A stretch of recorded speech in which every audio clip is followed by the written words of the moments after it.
There we go. Hey, wonderful people. Welcome to my channel. My name is Helen Millar, and this is Head to Heart Living, how to live a life more from love and less from fear. And this week's video is all about how fear can stop us thinking clearly. I'm going to be breaking down the science. I'm going to be breaking down what happens when we get scared. And I'm going to be laughing at the fact you can see my ring light in my glasses.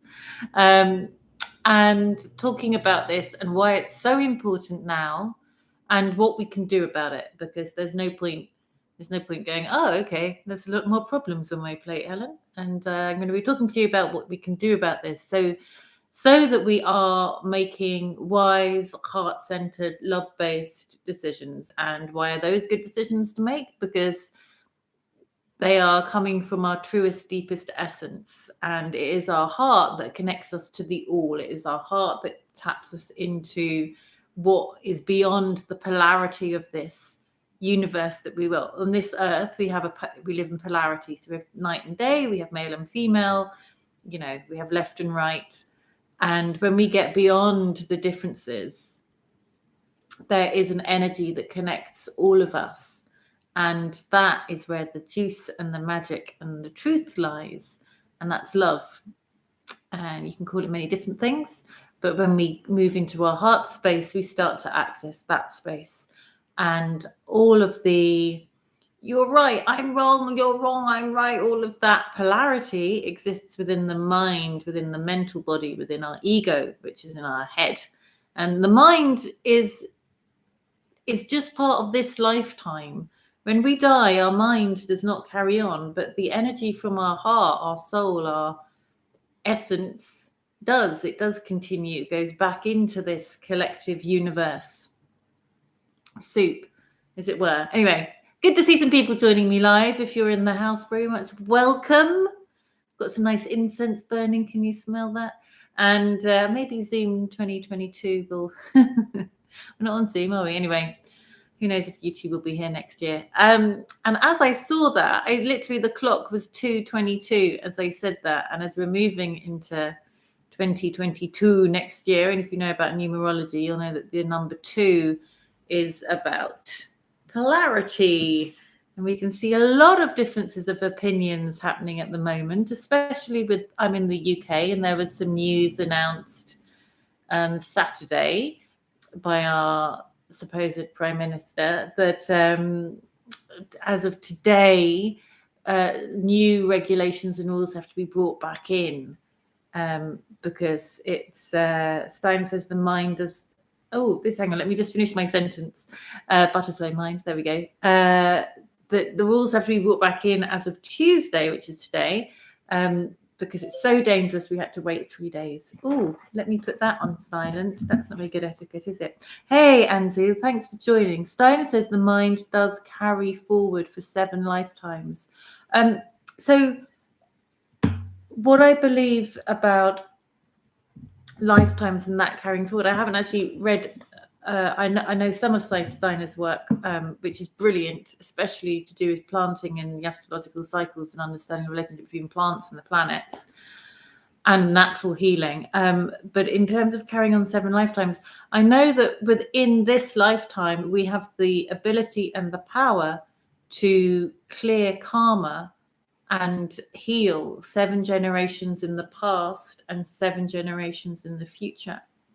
Because essentially all time is now, and our physical body carries the imprint of the bloodline of the generations. But we also have our incarnation cycle as well, which is different to the bloodline that we incarnate through. But we're able to clear it all. It's very multi-layered and multi-dimensional, as are we, right? We're super beings. And I'd love it if more people remembered that. And weren't so fearful about the minutiae of life. Anyhow, let's move into this. Let's talk about fear, right? Talking about polarity. We've got love on one hand, but thank you for putting that comment in. And so it was great to have you here. And I'll definitely be looking more into Steiner. So we've got fear on one hand and we've got love on the other. And you could say, if we go with love is in the heart and fear is in the head, we could say that everything spirals or spider charts out from one of these two polarized frequencies. So prayer, jubilation, gratitude, thanks, joy, sensuality, delight, all of this can be different flavors of love. And you could say that rage, terror, anger, jealousy, pride, guilt, shame are all flavors of fear. So with that in mind, when we are in a fearful state, we are, I'm going to bring a little bit of quantum physics in. we are much more particle. So let me make this a little bit practical. If you're walking through a jungle and the bush starts shaking, or you're walking down a street in a city at night and you hear some footsteps behind you, you don't want to start to be thinking, oh, look at the beautiful flavors, shades of green on that bush. That reminds me of this time that I was swimming in a lagoon. Or you hear the footsteps. You don't start thinking, oh, I wonder what size feet they have. They sound like they're wearing Jimmy Choos or trainers. You want to be thinking, oh, am I safe? So the second that we fear there is some form of attack, our body becomes, we become very particle, we become very dense, we become very present moment orientated, because we need to be firmly, our awareness, our consciousness needs to be firmly rooted in the body, because we are multidimensional, but we live in a physical reality, as difficult as it can be. So you can meditate all day, but at some point you will need to eat some food, have a wash, that kind of thing. So as soon as we hear, or our senses become aware of something that could be a threat to us, we focus on time. How fast is it moving?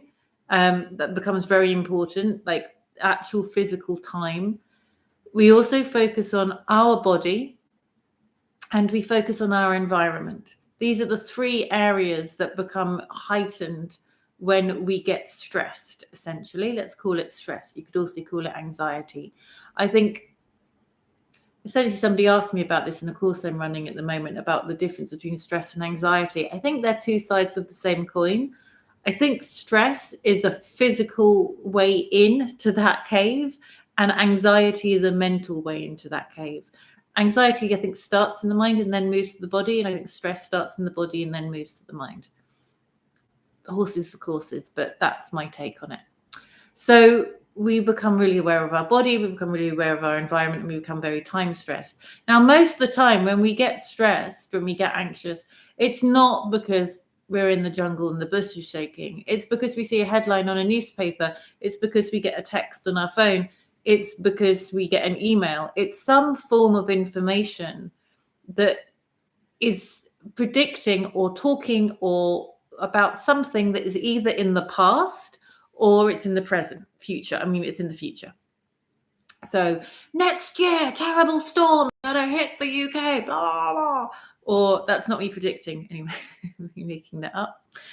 We'll see. Next, you'll put on weight over Christmas, blah, blah, blah. It can be tiny, it can be small, it can be, look at me on my holiday on Facebook with all this amazing time I'm having. Oh my God, my life isn't where I want it to be. It's like we see all these things and it puts us out of the present moment. It puts us into some false reality that has been created to make you feel a certain way. So, or your ego is responding to that way. Maybe the person posting their holiday on Facebook isn't deliberately trying to make you feel crap about your life. Maybe they are, but how we respond is our responsibility, right? Maybe the newspapers are trying to make us feel awful and scared. Maybe they're not. So this is what happens now in like the 21st century. Very rarely are we being chased down the street by someone with an axe. Most of the time, apart from things like car crashes and there is whatever occasional violence and things like that, most of the time though, when our body gets stressed and goes into these states, it is to do with not being in the present moment. Okay, it's to do with being manipulated by external forces. So what this means is that we start to get very conscious of time, our body, and our environment. So this can be where things like OCD spring from. This can be where anorexia, because it was just about controlling the food you intake, bulimia, two sides of the same coin. It can be about where you start to become excessively exercise, where you start to become incredibly like, but how are we going to get there? What time are we going to get there? What am I going to eat? What's on the menu? Who's going to be there? Do I know anybody? What do I have to wear? Like, this is a sign of being stressed, right? Wanting to know this, this information. Also, when it talks about you become very focused on the body, that can also lead us into hypochondria. So, oh, I've got a cough. I've got a headache. I must be this. Oh, I'll Google that. Oh my God, Google says this. Blah blah blah. I don't recommend anybody uses Google for anything, but because it's not a neutral shop, babes. Thanks for the thumbs up. Glad this is resonating. And little dig, YouTube etiquette. If you do resonate anything I'm saying, liking, subscribing, and sharing is your way of paying back for the time and energy I put into this channel. So thank you so much for the thumb in the house. So this is how it can manifest. And what happens when we move into these stressed states is that we become much more particles, become much denser. Now, in this reality that seems incredibly physical, like I can touch my laptop, I can, I'm not putting my arm through chairs and tables, although I do test it every now and again. No, I really do. But essentially, if we look at the actual, physics of this physical reality we live in, it's mainly empty space. Like, it super is. And when I say mainly, I mean like exceedingly mainly. The whole entire planet, if you took out all the empty space, would fit in a sugar cube. Now, mic drop. Isn't that like, we can't quite comprehend that. But what that means, and if you want to go up and read about this, please do. I'm not making this up, as promised. But what this means is that inside each cell, like, you've got the nucleus, and then you've got the empty space, and what it means is that this is how telepathy works. This is how this heart energy. I talked about right at the beginning, this love that connects us all. This is an energy, is a frequency, it is a vibration. It is not solid matter. How does a mother know that where her baby is? That is all through our telepathy. And I can see the comments coming in. I'll answer those in 1 second. It's all through the empty space. This is how distance healing works. This is how, I was just thinking about which examples I wanted to use then. This is how we are able to send Reiki. This is how we are able to work with things like the fascia and myofascial release and cranial sacral therapy. This is how we are able to transmit thoughts of telepathy, all of these things, right? This comes from this awareness of this empty space and moving into the empty space and finding stillness within us. It's how the Omnia device works. Some of you might want to check out the video that I made with the CEO of Omnia, which are the devices that can help neutralize the damaging and radiation that comes out of your tech. I have these devices on these stickers and all of my devices. The links are below, I believe. And if they're not now, they will be soon. So this bringing ourselves into this, ourselves essentially into alignment and all this empty space that we have.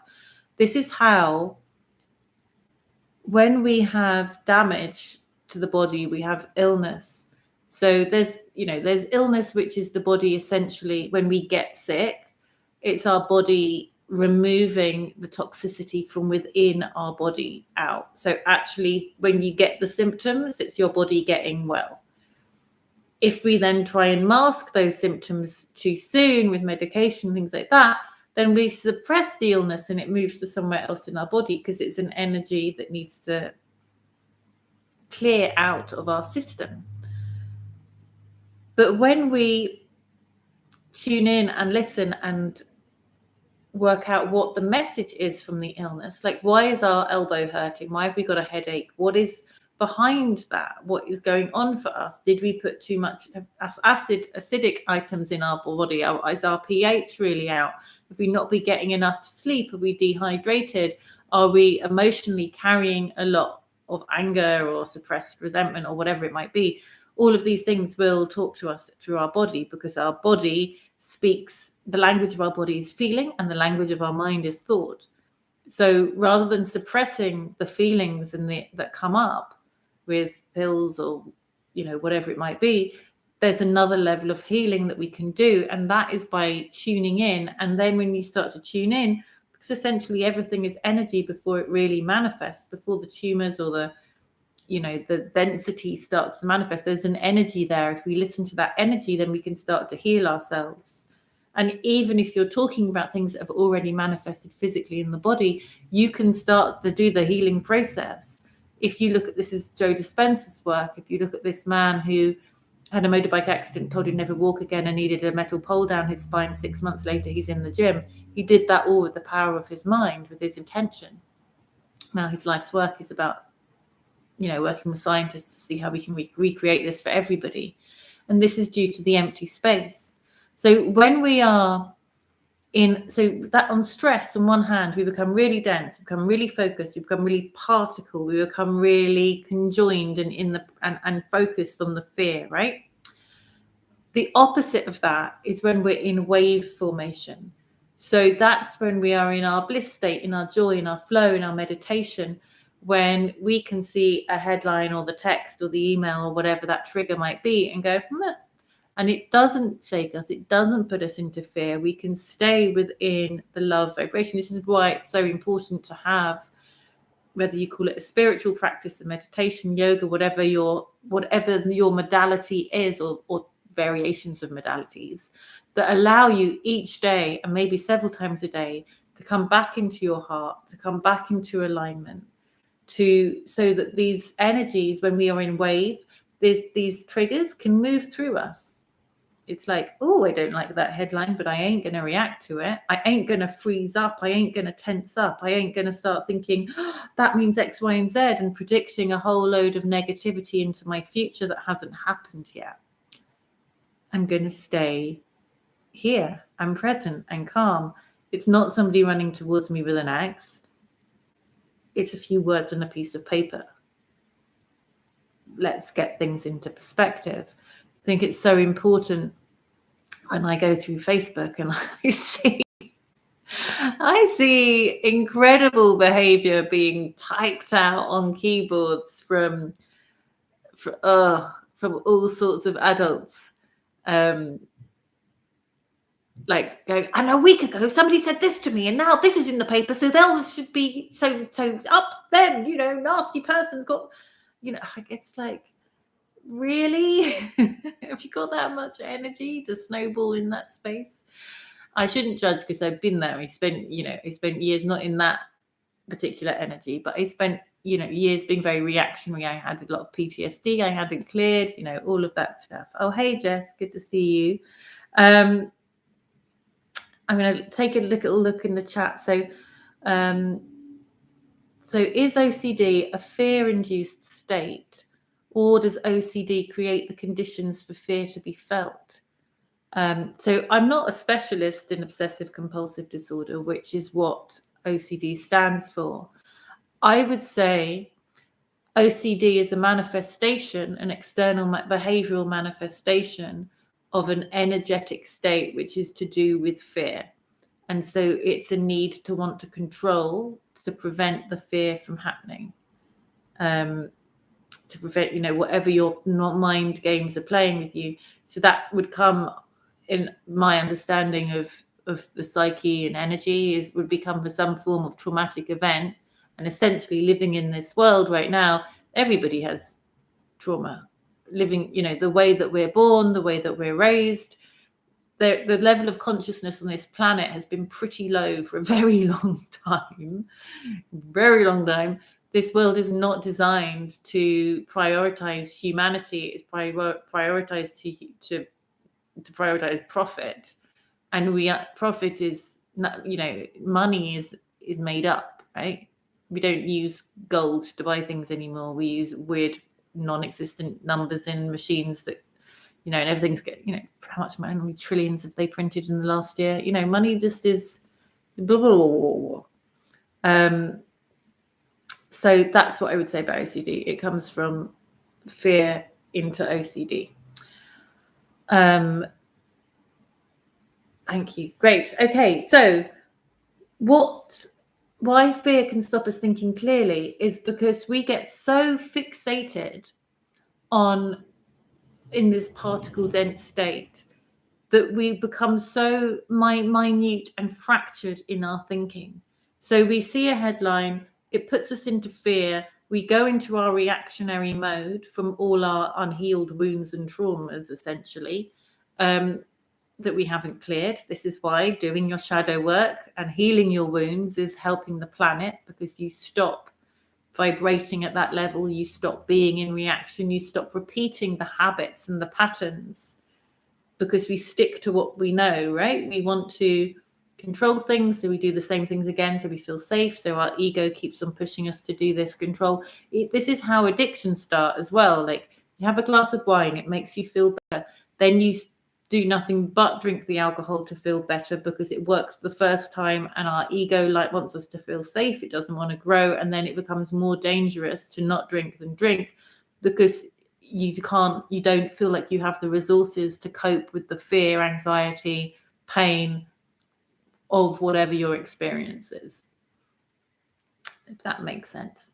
So why we stop thinking clearly is because literally all our energy goes into survival mode. It goes into fanatically thinking about the past or the future. It stops being able to think coherently about, oh, who is that paper funded by? Why would that happen? Blah, blah, blah, blah. Or we get into a place where, well, if that isn't true, then that means the corruption is this big, and I can't cope with a world that is this big. So I'm going to stick with a world that is small, and because we're very fractured. We can't be we stop being able to be like, I don't know if that's true or not. I'm going to go and do some research. We become shallow. Our energetic body, our nervous system becomes very brittle. It's like a shot glass. It overflows very quickly. Our capacity becomes very limited. So this is especially, for people I know who have very busy lives. Used to be me.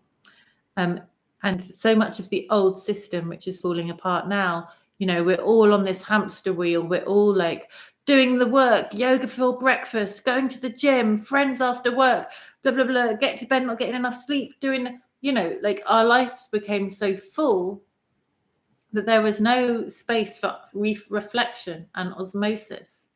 And it was seen as successful to be doing all the things, right? And that system stops us from being able to have the space to reflect, and often it puts us much more into a fractured nervous state. And then we're drinking energy drinks and coffee and sugar for pick-me-ups to have the energy to get through the day, rather than listening to the body, being able to flow and relax, and then work with the natural chi, the natural ebbs and flows that go through our energetic system. So also, once we're in that fear state, and then we see more fear and more fear and more fear, and we start to snowball, and it all gets too much, and then we just want to zone out. We just want to watch Netflix and eat carbs and chocolate biscuits, and we just want immediate, it becomes about time. It's about make me feel better now, where those decisions, if you do them a lot, long term are not going to be helpful for your physical well-being. They're short-term fixes. But because we get into fear, we become everything has to happen now. I have to feel better now. Delayed gratification, something that I've really struggled with. Wait, don't eat your dinner now. Wait a couple of hours and then you'll enjoy it more. You won't be hungry later, blah, blah, blah. It's like all of this stuff, because when we've had a trauma in the body that we haven't cleared, we're looking for immediate gratification. When we're looking for an immediate remedy, then we become much more manipulated by the fear around us. So if suddenly we're put into fear by this headline and then the solution appears there, we can't bear sitting with the uncertainty of whatever it might be. And so we go to this immediately. The people who design the run of adverts through a series, now you might think that they're just like individual adverts are bought, but if you look at the umbrella companies that own the ice cold beer, that own the salty peanut company, they target those ads so that you want the salty peanuts, then you want the beer because your body is on that journey, or it's selling you, crime watch, and then you've got the insurance alarms and the this or that. The whole thing is about responding to your triggers. So they'll feel like this, and then we'll advertise them that, and then they'll feel like that, and then we'll advertise them this, and then you've bought into all those companies. So, and all those needs and all those wants that are triggered by this manipulation. And why is it manipulation? The difference between influencing and persuading and manipulation is that when you're being influenced or persuaded. It's all above board. You can see it happening. When you're being manipulated, you're not aware of it. It's working with your subconscious. Most people don't know that whole arc of adverts are designed. Or, they're so in a fearful state, they don't care anymore. That's another way that we can stop thinking clearly. We just get so overwhelmed. We go into apathy. We want to zone out. Like, I don't care. That might, whatever. That might kill me. I don't care. I'm going to do this. That might be bad for me. I don't care. I'm going to do this. Don't tell me I can't drink my wine. It makes me feel better now. Screw the future. All of this comes from not thinking clearly, not being able to be in a higher state of consciousness, a higher state of awareness, and not being the eagle peak or the middle way. The eagle's perspective in South American culture, shamanic culture, is the middle way in Buddhism. If the middle way is not necessarily like the middle of the road, but if you think of a triangle, to do that symbol, but if you think of a pyramid, the top of the pyramid, you're able to see both sides. That doesn't mean you necessarily stay neutral in the middle, like Switzerland, though they're not that neutral at the moment. But you may then choose to go to the right or the left or here or there, but you're able to see both sides. You're able to see the whole picture. You're able to see the wood for the trees. And this is why we want to stay in wave state. This is why we want to stay connected to our breath. We want to stay connected to our heart. You want to be able to breathe deeply and breathe through and release that emotion, allow that fear or panic or whatever it might bring up. It's not that you necessarily don't feel these things, but you feel them, you acknowledge that you're feeling them, and you let them go. You don't hold on to them. You don't try and stuff down the fear and lock it inside you, start developing illnesses from this bottled in energy. You want to allow it to go, to move through you. You want to be able to cleanse it out of your system. So how do we do that? How do we do that, Helen? And if anyone has any questions as well, please put them in the chat. Really enjoyed the questions so far. Thanks. So how we do this is by staying in the present moment. It's by knowing that the crap we've been through in the past doesn't determine the future. All we have, time isn't linear, right? All time is now. If you look at the drawings that they made around the pyramids, they used to depict time as 3 lines on top of each other. It's all here. Talking about, clearing karma, like 7 generations in the past, 7 generations in the future. Thanks for the thumbs. It's all happening right now. So we co-create the future. The future isn't already built. It's not deterministic. It's not fatalistic. Yes, energy, because things move in cycles. Astrology teaches us this. Numerology, all of these indicators that we have about keys about how the universe works. But we have free will on this polarized planet. And that is the game changer for everything. So when we come into the present moment, we can then choose how we're going to respond. We can then have the awareness that goes, I'm not scared. I'm feeling fear. What am I going to do? Going to buy a Mars bar? Going to buy the paper and gorge all that fear up? Am I going to phone a friend and rant about how angry I am about this fearful headline and how ridiculous it is?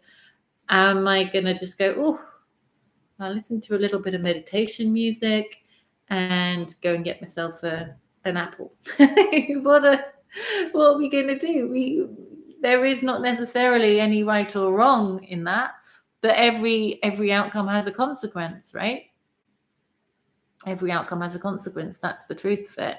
And are the consequences going to make you feel better, lead a happier life, be more helpful to other people, start to co-create a future that we want that gets better and better and better? Or are we going to make choices that starts to co-create a future that is going to get worse and worse and worse?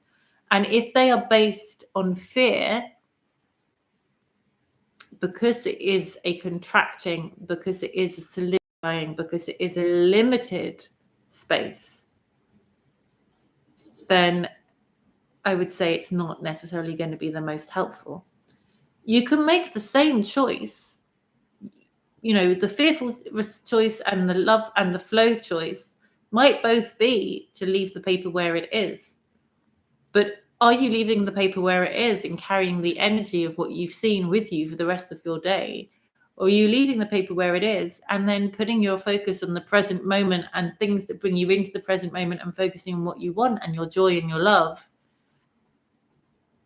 Are you phoning the friend and not mentioning that you've just seen whatever? Are you neutralizing that? When I have a decision and I can't decide what to do, I think, if everybody made this choice, would the world be moving towards a better place or a worse place? And I generally, if it's most people were doing what I was doing, then and it's going to be a better world, I'll make that choice. Do I really have to carry around this dirty crisp packet? No bins. I'll chuck it on the floor. If everybody chucked their rubbish on the floor, would the world be a better place or a worse place? Oh, maybe I should carry it around for a bit more and find a bin. Sort of, that's a trite example. Well, not so trite, but, that's my litmus test. Ways of getting in the body, in the moment really quickly.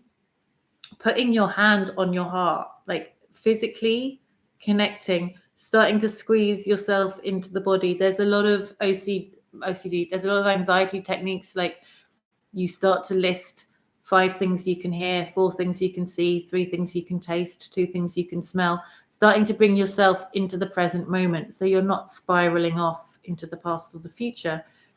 The key thing to come to is your breath, like slowing the breath down, breathing down into the belly. When we get stressed and we get into fear, our breath becomes super shallow. So if you can, then you can start to change in tune your parasympathetic nervous system.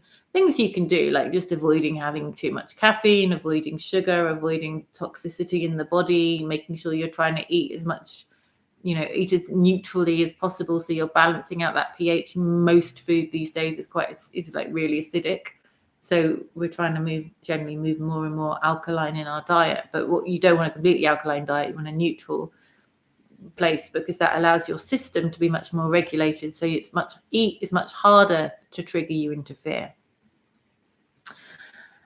What else can you do? You can visualize smiling. People look like some silly model programs say, oh, smile with your eyes or whatever it is. You can smile with your heart, would be my idea. Imagine your heart smiling. That's going to shift the energy. It's going to bring your energy down into your heart space, your awareness, and you're going to change that way. And there's many more, but essentially breath, touching the body, thinking about something positive, letting go of the thoughts, because the thoughts are just like, it's like what, when you see news screens on and they just have the constant headlines going along the bottom, your mind is always going to be chatting some form of BS to you, whether it's about how brilliant you are, how terrible you are, or whatever. It's going to be constantly going. But you can turn the volume down. You can just go, they're there, but I'm not giving them any attention. I'm going to be focusing on a whole load of my breath, some music, some movement, some friendship, some, turn the dial up on all the, like a DJ, turn the volume down on the mind and up on the heart. So those are my thoughts. That's my share on why fear can stop us thinking clearly, because our system overrides and we stop being in the present moment. Our breath contracts, we become really particle, we don't become wave.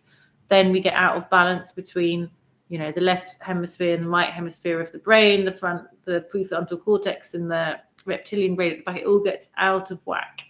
And we can use our breath and our heart space to bring us into coherence. And when we're in coherence, we can be coherent. Otherwise, we're fractured. And when we're fractured, we're easily manipulated, right? Like if you think of a glass that's fractured, everybody can take a piece and blah, blah, blah. So please put your comments below. I'd love to hear from you. What do you do to get you in the present moment? What do you do when you're triggered, when you're fearful? Please share. Let's make this a helpful forum. If you would like to stay in touch with me, please like, subscribe, and share. I have a newsletter. I do live events every week. I do have an online community every Wednesday, different theme each week. This Wednesday, we are focusing on the massive eclipse that is happening on Saturday. I have cacao ceremonies coming up. I do one-on-one coaching and spiritual guidance and support. I sell ceremonial grade cacao. I've got a whole list of links on my website for devices and wellness tips and life hacks about stuff that you can put in your home to keep you in this waveform, and whether that be, as I spoke about, Omnia, things on your phone, what to eat, ways, beautiful flowers, a whole shebang, whole package. And I really hope to see you next Tuesday, live at 5. Got some really interesting interviews coming up in December. Sending you so much love over fear every time. Love wins. It is what this universe is based on. Please remember that if you're feeling fearful. And if you have any questions, put them in the chat below and I will get back to everybody. Thanks so much for joining me live, people. And please feel free to share this to anybody, any groups, any threads who you think it might help at this time. We're in this together. We get through, and love wins.